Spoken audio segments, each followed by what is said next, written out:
Hi everyone, welcome to my YouTube channel. Today I'm going to be showing you how to make chains. I'm using a 3-ply acrylic yarn and a 2.5 mm hook. So guys, we'll start by making a slip knot. If you are still having problem with making your slip knot, I have a perfect tutorial for that in my channel. So I'll link it up to this video and also drop the link in the description box. After making our slip knot, which is the foundation we're going to be using for this tutorial, we'll yarn over and pull through, yarn over, pull through, yarn over, pull through. So I know everybody's speed is different, so if you're not getting it yet, don't beat yourself up. Just keep practicing. You will learn it and you will become a pro in no time.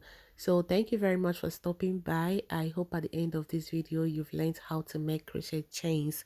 Please don't forget to subscribe to my YouTube channel because I have series of beginners crochets going on, also amazing tutorials for advanced and pro crocheters.